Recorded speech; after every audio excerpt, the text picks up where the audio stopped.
আমার জাতুরে আমি একলা পালাইয়া কই যাইতাম।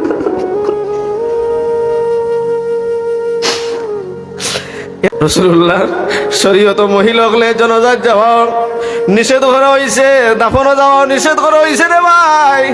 তুমি একবার তো চিন্তা করো, যদি তোমার মা তোমার বোনরে মহিলাগলরে জনাজাত যাইবার লাগে, দাফনের শরীক হইবার লাগে যদি হুকুম দেওয়া হইতো, তুমি যদি মারা যাইতাই দুনিয়ায় সবাই জানে তোমার মা তোমার কবর পড়িতে হইল।